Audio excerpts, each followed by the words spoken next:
What's up, what it do, man? It's your boy devthegamer, aka Player One, the guy himself, and welcome to another Outriders video. Hit that like button and subscribe for more Outriders content and video game content in general. With that being said, let's get into it. So this is version 2 of the Mighty Conflagration burn status power build for the Pyromancer. Now first off, we're going to start with the damage numbers, and these are some expeditions in comparison with other Pyromancers. Now we have Frontline. Frontline did 1.4 billion damage. We came in second. I don't know what that dude is doing, but Jesus Christ, he's doing a lot of damage. You know what I'm saying? That's a lot of damage. He's doing a lot of damage. But the reason why we're only doing 1.4 and not more is because they both were running overheat, and overheat is going to suck up our burn. So we're going to lose that burn damage, but we still make up for it, and we're still doing a lot of damage. So this build holds up. Version 2 is better than version 1. Okay, here's the Coliseum, 1.8 billion damage. Second, came in third, but nonetheless, still high damage, pure consistency. And again, in the City of Nomads, 1.8 damage coming in second. Because like I said, they were running overheat, our burn damage gets took out. So we're talking about billions and hundreds of millions, billions and just billions and millions and billions and millions of damage being took away from us.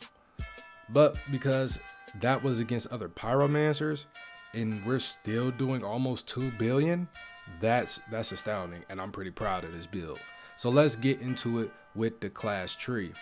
So here we have the class tree, and I started things out a little different. We ended with flames that burn twice in the Tempest tree, and we started in the Firestorm tree. So we're gonna just pick up some health nodes, and we're picking up flames that burn twice to increase damage against elites by 10%.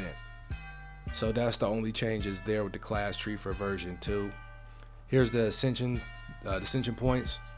If you are a beginner and this is a build you want to try, or whatever the case, always go anomaly power, anomaly damage, status power, cooldown reduction for your first 40 to 50 points in the ascension points.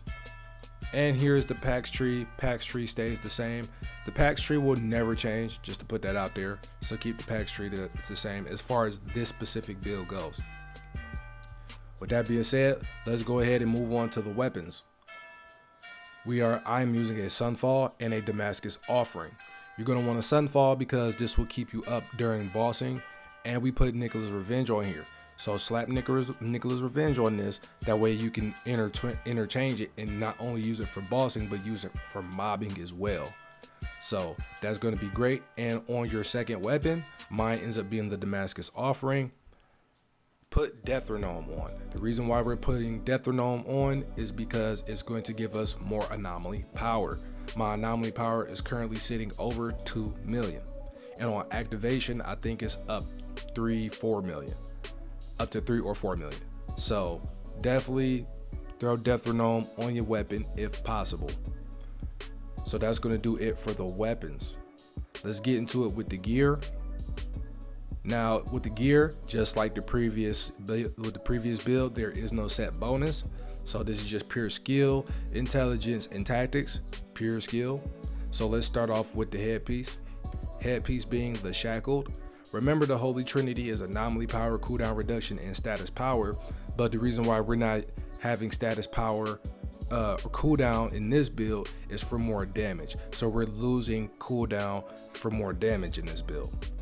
So we're going to throw Pompeii on. As you can see, the Shackle has Danger Close, and it came with Ashen Boost, so I got lucky with that. But this build, if I didn't say already, we're using Eruption, Ash Blast, and Phaser Beam. So having Pompeii on allows us to use Eruption 3 times, no Lava Lich included. Next, let's go into the chest piece. Go into the chest piece here with Upper Robe of the Lava Lich. I threw Thunder's Legacy on here, reason being, for mobbing purposes. This will help us stay alive and things of that nature. The Pyromancer is already squishy, but because we lose some cooldown, we have to stay alive. So Thunder's Legacy will definitely help with that as far as AoE is concerned. And third mod ended up being Captain Hunter. So if you can get Captain Hunter as the third mod, you on a roll. Let's move on to the pants with the Heat Seeker's leg plates. This is going to give us Virulent Compound, or at least it gave me Virulent Compound as the third mod. So that helps. If you're playing with a Technomancer, you'll do 10% more damage against elites that are afflicted by toxic or blight fire. And we're going to put Volcanic Dust on here, so our eruption is going to inflict ash and burn now. So we're going to be doing crazy amounts of damage. Next is the gloves, which are Charms of the Lava Lich. Now, Charms of the Lava Lich come with Etna, so we don't have to put it on. So I put bullet kindling on, and it came with Ash increased range. Ash Blast increased the skill's range by 50%. So that's pretty much God rolled and the God Send.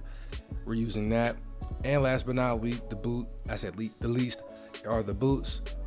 Purple Apocalyptic Boots. This is pretty much the standard at this point as far as this build is concerned.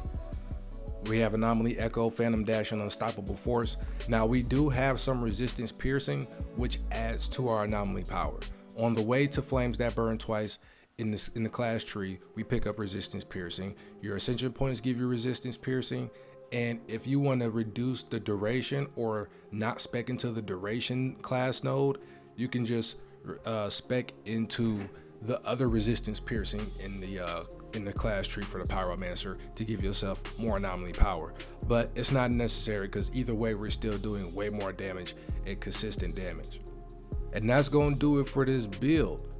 So appreciate everybody watching, appreciate you coming to this video. Make sure to hit that like button and subscribe, and I'm gonna catch y'all next time, man. Gone.